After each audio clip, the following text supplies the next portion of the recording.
obviously. Dr. Bear with our curriculum update. Oh, no, I'm sorry. Before you start, Dr. Kaiser wants to say something. Okay, sorry. I'd just like for to take a moment of silence. Julie Williams, a longtime bus driver, passed away last Saturday. And if you just what she spent 20 some odd years in Orange Township, 7 or 8 with us, and she was truly a light for us. And at South Grove, I believe, and I'm not sure what other building, but just what a positive, vibrant person, you know. And so her service will be at Little Old Sons, 3 p.m. Kind of neat thing. And Misty called me tonight. She goes, "Hey, is it okay if we take a bus and park it there?" I said, "Absolutely." And I said, "If you want to get a banner made with a picture, or whatever you need to do, just do it to honor her." And I just think that's the impact that she had on her drivers, and just what a bright spot in everybody's day. So just take maybe 15, 30 seconds here for a moment of silence. Thank you.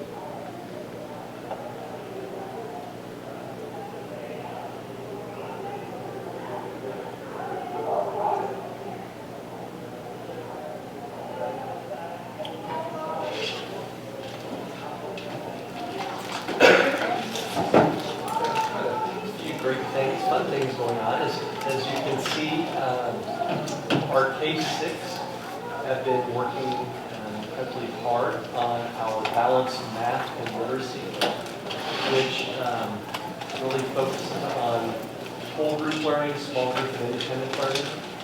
And it really emphasizes ample time for independent learning. And that's very difficult to independent learning is hard because when you do independent learning, you've got to think about how are the other 25 to 26 kids,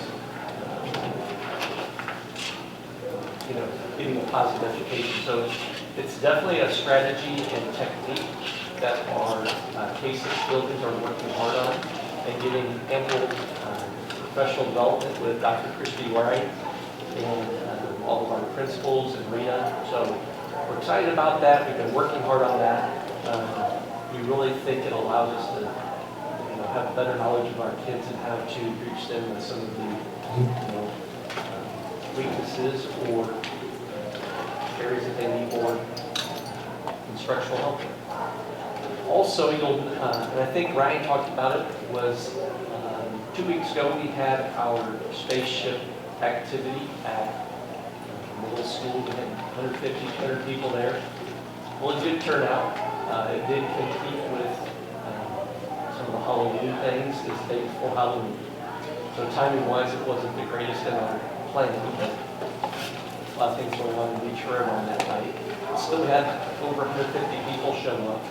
And if you remember last year, we had over 300 show up for some of the children's things at Central Elementary. So it's been a really good turnout, and that partnership with the Children's Museum, and again, they just echoed their support and just a great turnout of our community and our parents. So I think that's exciting, and we thank Rita and all of our principals for buying into those things and having those celebrations and activities for our families and kids. Well, and this kind of leads into next Tuesday. Our middle school and high school have been working diligently on their e-learning plans, and I'm pretty confident, 99.9% confident they're ready to go. We talked about it yesterday, and we told Dr. Kaiser last night we don't want an e-learning day tomorrow, or today, so luckily the weather cooperated. We weren't ready for that, so we just had to cancel if the weather was not cooperating or let them know. But they are ready for next Tuesday, and done a lot of preparation, and it's going to be exciting to see how all of that turns out. And just a lot of our thought into it, and it's just been a great working together and taking that plan in a short time. Most districts take a year to get this in place. We did it in about 4 or 5 months. So again, we're smaller. We all work together. We meet weekly, so it's a lot easier to kind of put everything in place. Our teachers and our principals did a great job doing that taking place. So, with that being said, that's just kind of the extent of things going on in curriculum, that's some of the highlights. The one thing that we do need to get approved tonight is our motion to approve the e-learning policy that we presented at last month's board meeting. So if we could do that tonight, that would be great, so that we have that in place, that's next Tuesday's next time. I'll make a motion. I'll second that. Rick and Aaron, any further discussion? All in favor, say aye. Aye. Passed. So that's it for the curriculum.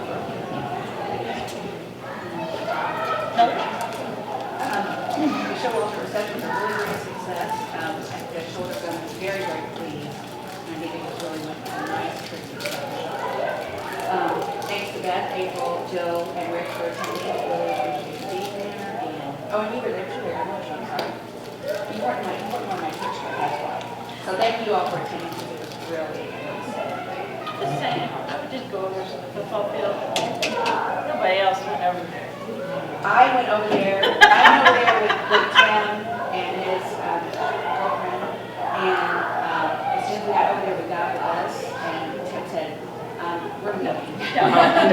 It's too cold. Yeah. And I said, okay, go get my car. I moved it earlier, parked it closed, so I took them back to the administration. But you're right, so did you stay? 1/4. Okay, it was really It was cold. freezing. It was and raining rain sideways. was not. Kelly, could you give a special thanks to our chef that night? Yes, Dulcie Holcomb did a fabulous job, as always, and it was delicious. So look for some more of that good food for the reception. So, a special e-learning newsletter is going to go out e-learning day, so that's kind of my piece of the, maybe all the links that the teachers send to me, and the PDFs and the paper copies, and it'll go out the morning of e-learning, so anybody that has forgotten about the week, or they misplaced their paper copies, the PDF will be there for them. So, over then, I've been also have the number for telephone assistants, and how to reach teachers via email, and then I'll be monitoring Facebook all day, and all different ways that people contact us, so that if we need that, then I can reach out and make sure that they get it.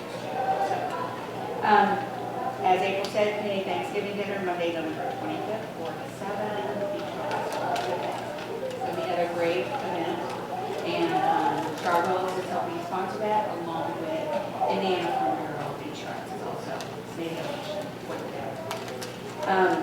And then the dedication of Mike Morage Horn is going to be great. There'll be a VIP reception at 6. That's going to be in the poster room, which is the conference room right off of Dr. Walter's office, right behind your office. We'll make sure you get there if you don't know where it's at. And then we'll go down to auditorium at about 6:50. We'll go right in front of the stage, we're going to do ribbon cutting, take photos, and then I promised Andrew Bush that we would be out of there at 7 so the production would start on time. So that's what we'll do for that, on that dedication. Melody, what door do you want people to come in? Do what now? What door do you want people to come in? The one by the office or the one by the auditorium? About auditorium's probably easier, it'll be a straight shot out. So the food blocks you have out in the hallway, and you'll see it. Just make sure they know that if they haven't asked for tickets for any of those shows, make sure you do that. You can let me know if you want me to go in. Andrew sent a link out on that to sign up for 2 complimentary tickets. And what's that night on that one? You want me to? For the Education Foundation, our $10,000 match goes to fund our BGS teacher went live. So that is already in the works, and teachers have been using projects, so it's not work. The foundation also donated over $100 in snacks. I was with Target and went crazy because I asked what they like, and I went and got all their favorites. And then we also donated an additional $500 to fund a new refrigerator for them that went out for free. Their old one went out, and so we paid to have that. So we support our marvelous marching Hornets, and we think they're great. And that was just a small way for us to let them know. Can I give a quick shout out? As you know, next Tuesday is our Pray for Ed Day, and Learning Day.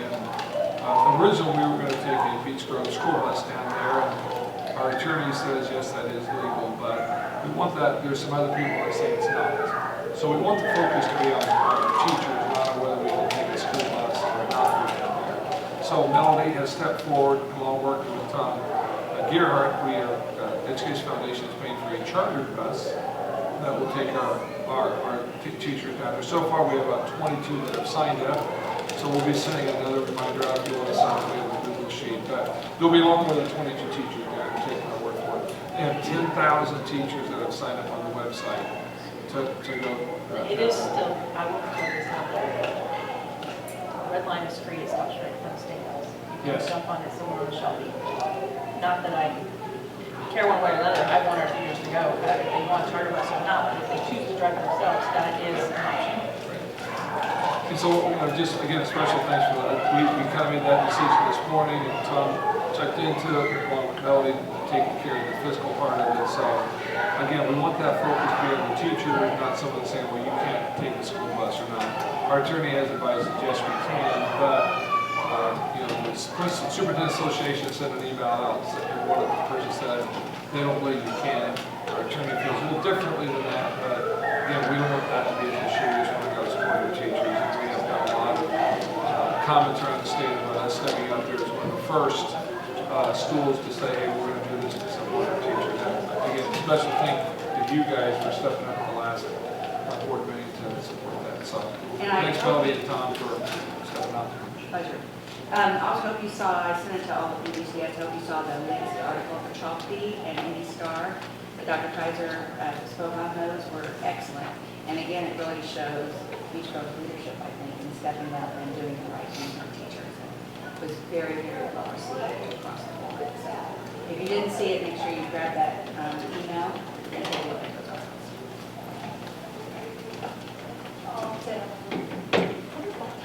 Okay, we just need a motion to approve the minutes of the October board meeting. Motion. Thank you.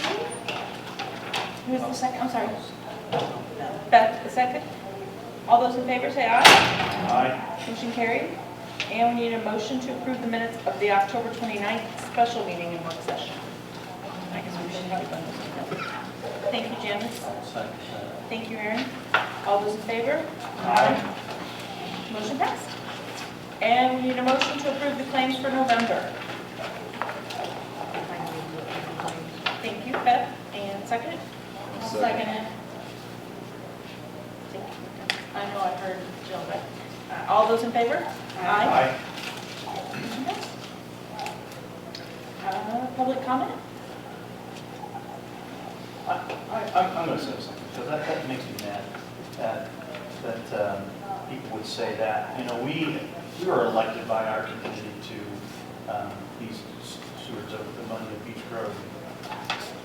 We're elected to send the school bus, The bus. yeah. We chose to do that for our teachers, because we are in a unique situation, unlike many other places, to where we don't have the money that we used to have.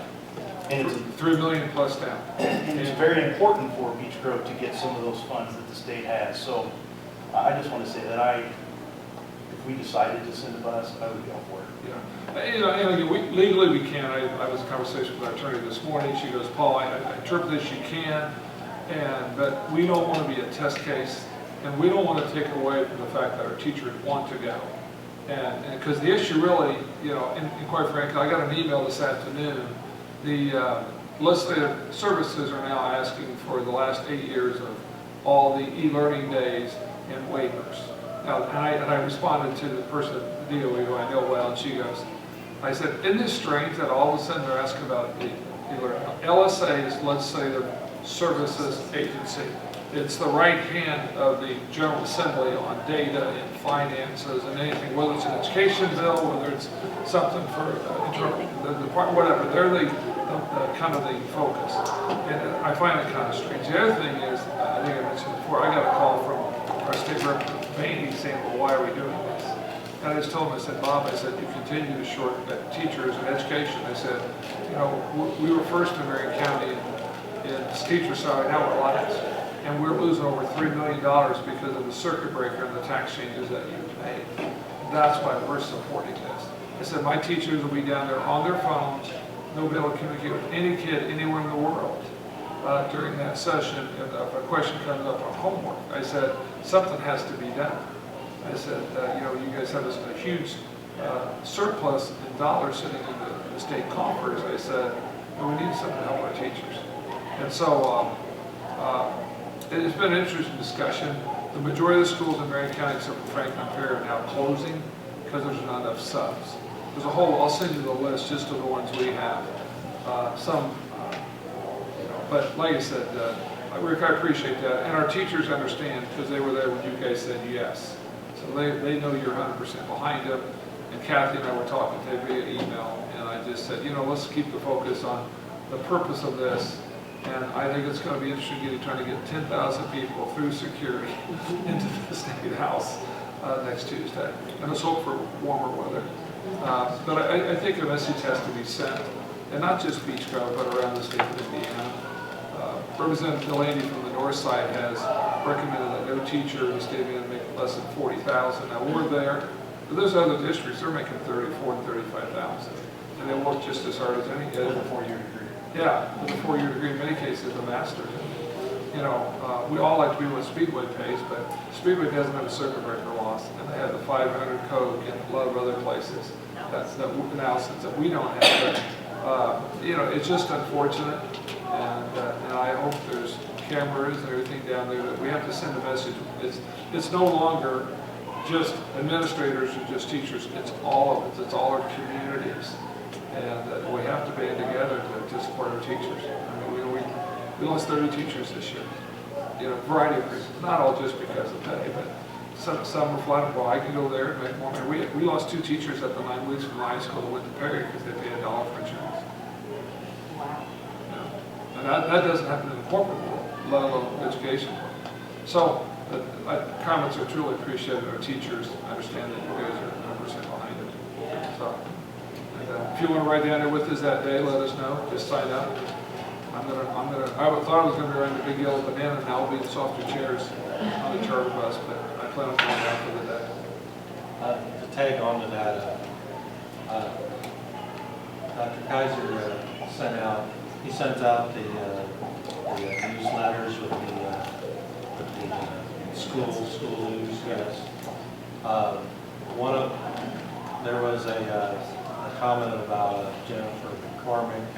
She has a Twitter account, and she posted a really interesting infographic relating the top 25 schools with the highest complexity index versus and then how much they're impacted by circuit breaker versus the opposite end of the least or no complexity, meaning right, and then looking at their circuit breaker difference, and it's really eye-opening difference. And so, in terms of why, if you're going downtown, what should we advocate for? I personally would say, we've got to look at complexity index and factor that in a little bit more than what we have in the past, and just that our local property taxes here also, not only are we getting the circuit breaker, but we're generating less property taxes than what other areas would be. So. Marion County alone has lost $59 million annually.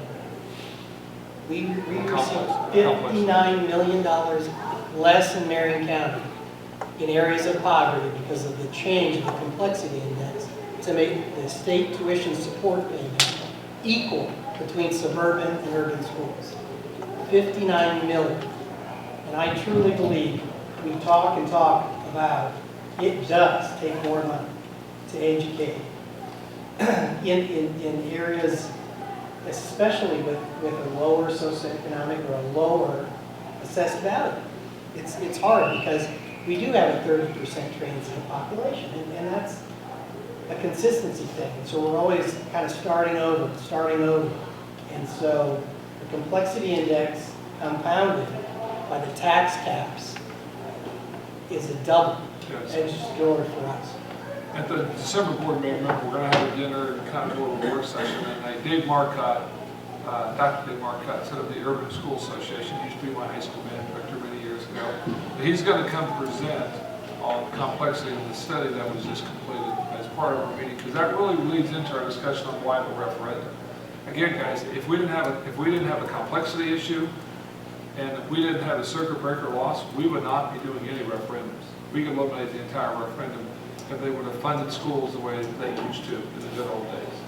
And if you don't know this, a lot of these decisions are made for the north side and Hamilton County to their benefit. Now, they're doing referendums too, but so we'll have some more information and some positive information on the assessed valuation impact of that as we get to the December board meeting.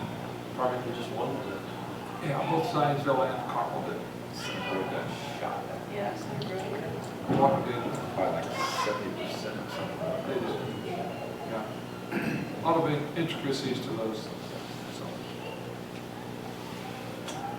thank you for the comments.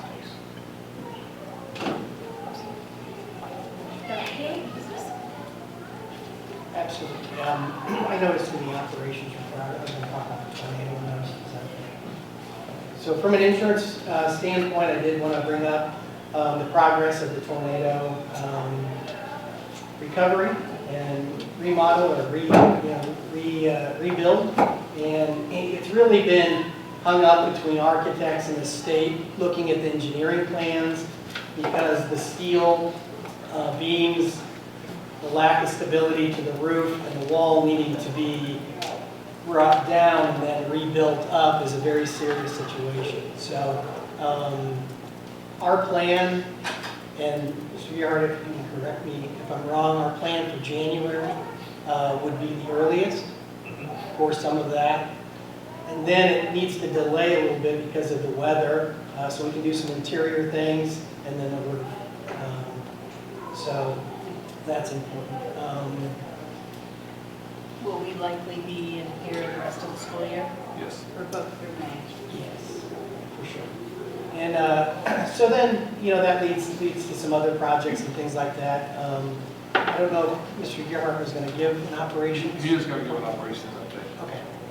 So I'll move on to the cash balance report for the end of October, end of November, or middle of November here. The education fund continues to be right on target, even though because of the circuit breaker, as you know, we do transfer 15% of education dollars over to operations for expending.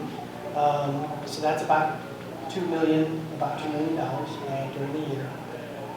So then I gave you fund by fund numbers to show you where we're at. We're at a lull in overall cash balance because we haven't received dollars with the tax draw yet.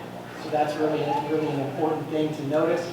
But there's also a lot of fluctuations in the dollars right now because we're expending money on HVAC units and other items that are then going to be reimbursed by the insurance company. So we're waiting for 6 figures plus of receipt money to come back in. So it's really hard to gauge where we're at, but we seem to be very well on target, and Kathy and I discuss this often. We share documents of dollars and cents, so we know where we're at with those. So you can see we do have a 3 payroll month in November. Payroll's $450. That's why the cash balance is up at $2 million. It typically is not at $2 million, and we will not end the year at $2 million. So I don't want to have you think that that's where we're at. It's not. But we make sure we look at those cash flows every month. We have almost $1 million in debt service. A lot of that money will be transferred into education and into operations with different avenues that we have. We have the ability, because of a restructured bond, to move those dollars. We also have common school loans that don't receive as much money in education. There's a lot of moving parts. So there's money in the bank, and the transition to teachers has been great. So everything's kind of on target there really well. I'm pretty happy with that. Any questions about cash? All right, we are not requesting a tax anticipation loan for the first time since 2008. That's 11 years. Good job. Typically, right now, I would have a book for you, yay big, and 500 signatures.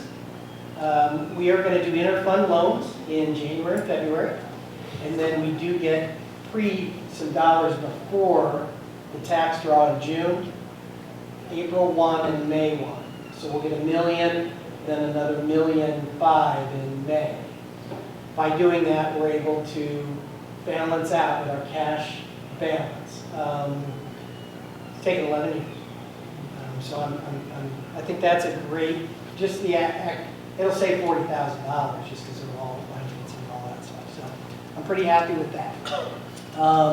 We did have ECA extracurricular accounts at every one of the buildings. Principals came over, we evaluated their treasurers and went through all the dollars, talked about what they're doing well, where they can make some improvements. We use those then for the principals to use as their evaluation next May. I included all 5 of those ECA audits. The State Board of Accounts no longer audits the building level accounts, and we are responsible for doing that. And then we share them with you. We sign off on them, the principal signs off, the treasurer has it in their file, and then we take it as a batch and have it ready for our next audit. We'll also upload it in Gateway. Any questions for me? Tom, just want to mention about subpooling and what we're doing with that. You ready to do that? Okay. Yeah, so Kelly Educational Services, we brought together 7 districts around Marion County and some new districts, 3 of them, to create a subpool of teacher employees of over 13,000 teachers and student population of 65,000 students in Marion County that will soon be all serviced by Kelly Educational Services and substitutes. By doing that, we were able to start the path of a consortium and demand a daily rate that is lower. We lowered that rate by approximately, it used to be $1.41. It's now going to be $1.29. What that means is we will net $45,000 in the good. Districts that are 4 times our size are going to be 180, 200 grand in the cost savings. But for our district, $45,000 starting January 1 is outstanding. And it took the personnel managers and the business managers of Marion County just coming together, comparing their dollars. The smaller the district, ours was $1.41. A larger district like Perry might be $1.36. Everybody in the consortium will now get $1.29, which means 1-to-1, you pay your $85, and then you pay about, that over the 1 point whatever times $85 is your total cost per sub per day. So we were at 120, we'll now be at 105. So $15 for every single sub, every single day saves us $45.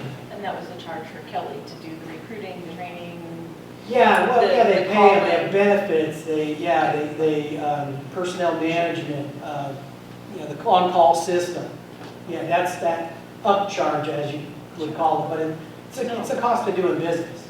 Absolutely. And it is to not have that in-house and have multiple employees doing it, at 29 cents, every employee for us is 1.28 without other employees involved, right?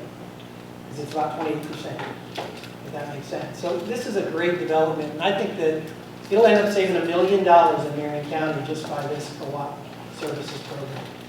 And so we're pretty proud of that. What's our daily average on subs? 30, 28. Because we have Great some day, that are 15. long-term, right?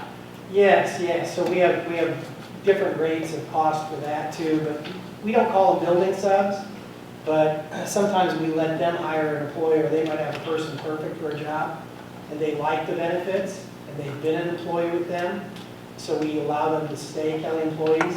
We can take employees sometimes, 2 a year, from Kelly, and bring them in to be a Beech Grove employee. And so we've done that, and we're in the process of doing that with one individual this second semester. So it's a good partnership. It's been pretty good. Just reminders that Mondays and Fridays are tough to fill. Tuesday, Wednesday, Thursday. We don't have as many subs, but we talk to the curriculum people about PD during the day, because it makes that a challenge, and he understands that. And so we all work together to cover all the classrooms. But last year's contract, we also pay for coverages to teachers who cover a classroom. And so that process is going very smoothly. So that's not a bad deal. So we're saving basically like $450 a day right now with this new, you said 30 Started teachers. January 1st. We're starting January 1st. Well, some days we only have 10. Bad days of work. Typically, we can handle 25. Anything over that, we start missing I was classrooms. getting excited about 450. No, that's a little bit, We're spending more to spend it a actually. little bit high. Thank you. Where are we at, personnel? Personnel. Personnel? And we just need a motion. Yeah. Give us a thank I'll you. make a motion to approve the employment recommendations. Thank you, Rick.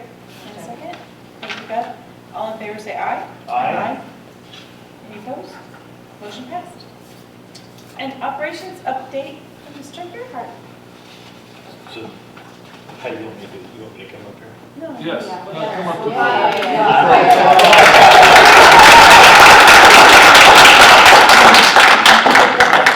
There we go. Daddies are clapping, voting. Operations.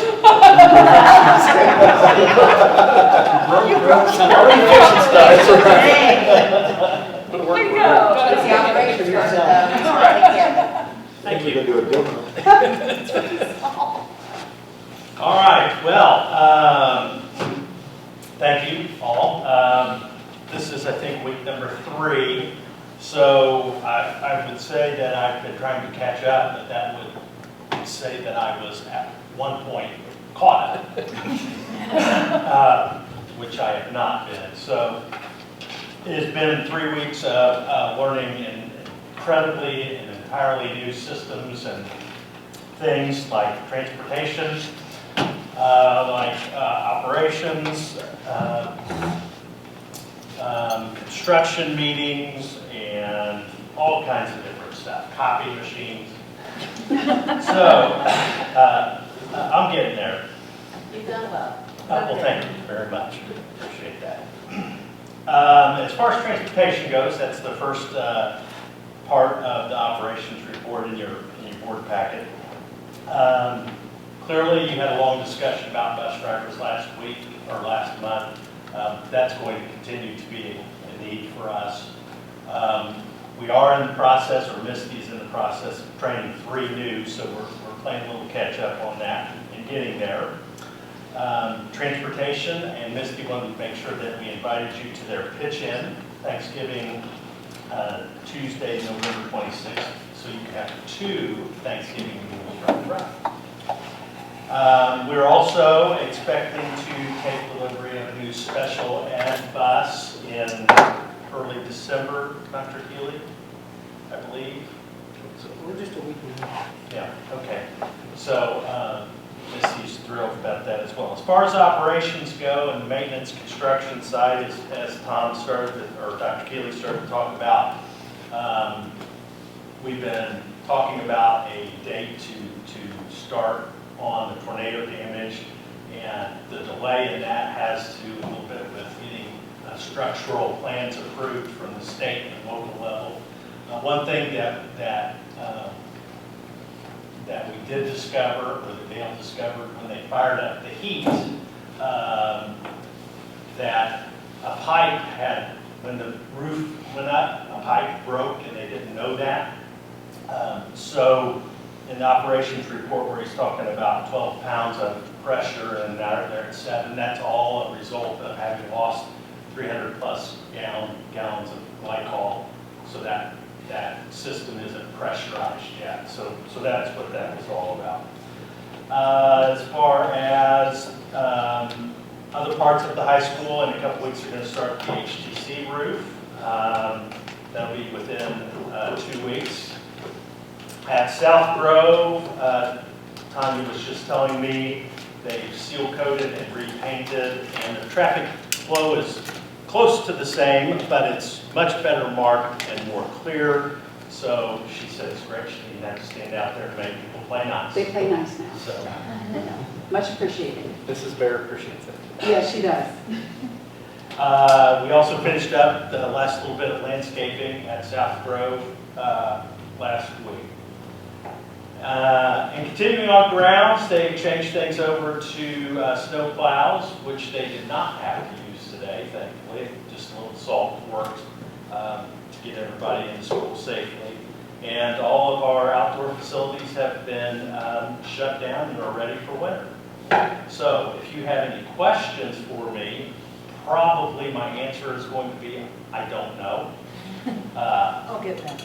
But if you have any, I'll take them. And between the three doctors, we can answer.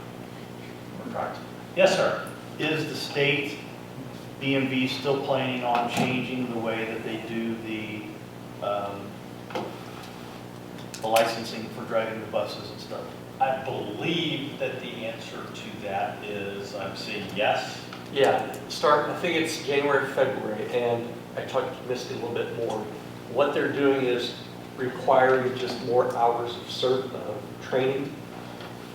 We did start paying our drivers to train, like the people that came in before they even started driving, so that's helped us out a little bit. We're the only corporation around that we know of that very few of them that pay like potential drivers to train. So yes, it does take longer.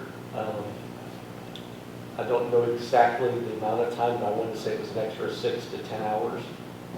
And so, you know, when you have somebody who oftentimes has another job and they're kind of working towards being a driver, you know, that just takes another couple of weeks to get trained.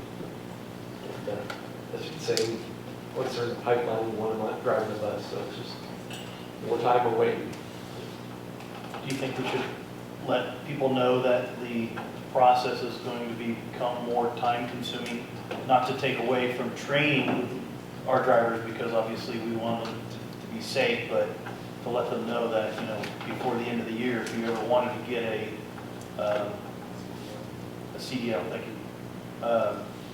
now's the time to do it before December's up. I mean, I think that'd be something where I think some of the different social media outlets and they put another blast out to, you know, parents, Beach Grove. We've got lucky in the past on some of those and pulled some people in. You know, with the transient rate, you know, we have a lot of new people coming in and out of the district, so maybe some of those will drive buses. Some of those parents, those are some of the best because they have similar schedules as their kids. I almost throw that on some of the Franklin community pages as well, as close as they are. So yeah, definitely something to push out again.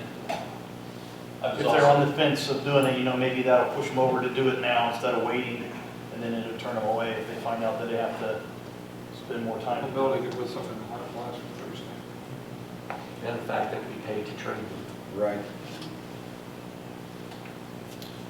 I was also in the auditorium last week, so now I think they're ready to go tonight. There's a few seats up at the top they were waiting on, but I think that's, Liz may be able to talk more about that, but the rest of it looked really good, really good. The seats are so comfortable. You're going to love them. They're comfortable. They look great. The carpet looks great. The stage does. There's stone work on the front. It just looks really. And the red, you probably saw the picture last week, but a nice red velvet. Beautiful. The real question is, did you pick the right color? Now that it's in there. I think so. Because we had three. Yeah. This was a debate for 3 months, right? And what, you know, I think Dr. King and myself were talking about this the other day.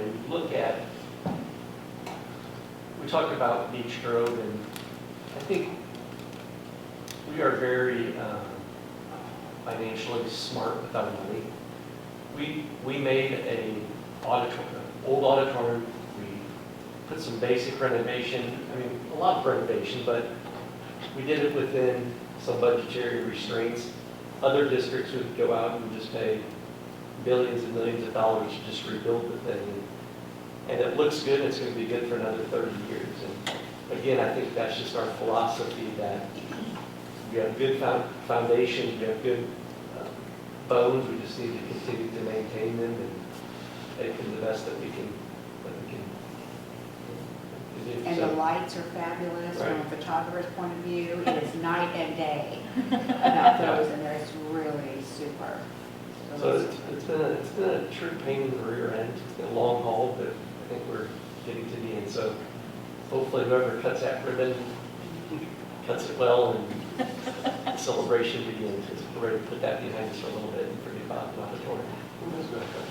I'm assuming somebody, this is tomorrow? Mrs. McMorrow's going to be there. Oh, Amy Jennings and the rest, is actually going to be their whole extended family. I think Michael, everybody's going to be there. So it's going to be a large group. So I just gave her a big stack of invitations to invite if she wanted to. But it'll be the whole family. So it'll be nice. All right, I'm sure you're proud. Thank you, Mr. Gehart.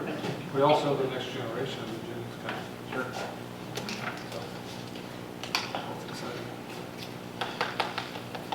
We need a motion to accept the donations as presented. We accept the donations. Thank you. Second, all those in favor? Aye. Motion carried. Motion passes. And a motion to approve the publication of notice of public hearings. I make a motion to approve the publication of notice of public hearing on the projects to be held on December 10th, 2019 and January 14th, 2020. Thank you, Rick. I'll second. Thank you very much. Rob, and any discussion on that one? Okay. All those in favor? Aye. Any opposed? Motion passed. And we need a motion to approve the 2019-2021 teacher contract as presented. I move that we approve the teacher contract as presented. Thank you, Jill. You're here. Second, thank you, Janice. Thank you. Any discussion on this wonderful contract? All those in favor say aye. Aye. Any opposed? Motion carried. And a motion to approve the overnight or out-of-state field trips. Was that just the one, French one? I think it was just France and Spain, wasn't that the only overnight? I'll make a motion to approve the overnight. Yeah. Thank you. Does that mean saying out of country instead of out of state? It was Italy trip, that was it. That's Well, that is out of state. And it's out of state. It sounds like a really great trip, too. I mean, there's going on some really wonderful trips. Yes. What a great experience for kids. Did we get a second on that? No. I'll second that. Who was the first one? Me. Rick and Aaron. Okay. Any discussion? All those in favor, say aye. Aye. Any opposed? Motion carried. And a motion to approve the fundraisers. Rob, thank you. And a second? Second. Thank you, Rick. I have a question. Absolutely. So do we have two groups selling poinsettias at the same time? I did think that. Is that there's an FFA and then another one? Yeah, sports group I that's selling saw that. poinsettias at the same time. Basketball, they always do the same thing. Everybody loves poinsettias. So. Okay, well, I was just I think thinking, they're funny today. I was just making sure, because, you know, different groups are receiving feedback that they can't be selling things at the same time as somebody else is selling things. So if we're setting a precedent with this, We've had that discussion be prepared going forward that, as a parent Would we, before. would we grandfather something in because basketball's been that much longer, so would you let like someone take them? I am fine with anybody selling anything. I'm saying, like, It's just come to my attention with fundraisers that some groups have been told they cannot fundraise something at the same time or a same product that another group historically fundraised. Is that a prior policy? I don't think it's a policy as much as it's a practice. So let us kind of look at that and evaluate that. But I think it also affects the, FFA. I think so, yeah. Yeah, both I at the don't high really, school. like, I think Robin policed it more. I don't, like someone turned in a fundraiser yesterday, I'm not gonna say, no, you can't raise money, I try to get it in for you guys, so. That's happened, that's on me, but I don't know if that's like a big deal or not. because that's not first too. Yeah, because I'm not like, no, you can't raise money for your thing. I mean, I'm fine with everybody selling anything at any point in time. I just don't want sponsors getting pushback down the road saying, oh, I'm sorry, you can't sell trash bags because this other group sells trash bags, when we are getting ready to vote that it's okay for two different groups in the same grade level to sell the same thing at the same time. Actually, it does make sense to me. I mean, if they were selling poinsettias at the middle school and poinsettias at the high school, that's probably two different mailing groups. But if it's two at the high school, I think they're competing with one another, and it doesn't help the other one to benefit as much. Maybe we should look at other ideas too, as suggestions, because like the dinner roll thing that Rob's group does, oh my gosh, those things sell like crazy. If we could find more great ideas like that, and instead of, maybe we wouldn't have this little bit of minute conflict. Well, let's kind of work on that. We can set up I know at one point in time we had an Excel spreadsheet. We'll kind of lay that and spend a little time on that. So. Because didn't you make it so that it's a couple of times a year? Yeah, I mean, if you sell something, well, I mean, if you sell, we don't want two groups selling mums at the same time, 2.7. And it all really started quite a while ago with the coupon bill. It was a big deal, abandoned football. Unbeknownst to the other, published this gigantic book, and it was like, the cards and the things. Yeah, the band cards and the coupon thing. So it was a big deal. I'll make a motion to approve the fundraisers with looking at, after this time, Well, I think we have it, better regulated. yeah, I was gonna say, we have a motion on the floor, we just need Because to. I don't want to cut these guys, either one of these groups out now because it's so late. No, and I'm fine with that as well. I'm just bringing it up as a precedent. Because if coming forward, somebody says, I want to sell candy bars, and we're saying, no, I'm sorry, so-and-so always sells candy bars, your group can't. I would imagine people will probably likely always say, sell what you're gonna sell. And You might want to work it out together. I'm completely okay with that. I just wanted to bring up that this sets a precedent. Because we did, for like tennis, we did ties, grade 1 to 12, and I have other people that worked on them. After we were done selling them, I said, hey, this was great. And that's completely fine. Different time, you know what I mean? I don't know. We don't want these FFA and basketball games getting together in the hallways. More importantly, I just don't want a group to know you can't. Actually, one of the fundraisers is to watch that happen. $1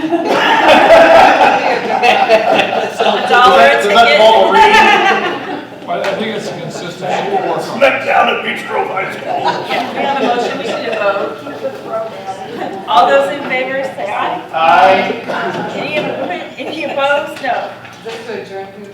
No, that was just for the fundraiser. Motion passed. That's okay, we were getting off topic. Do you have any policy guidelines to consider tonight? And success stories? We have a lot. I would like to welcome Mr. Morgan to the ruckus.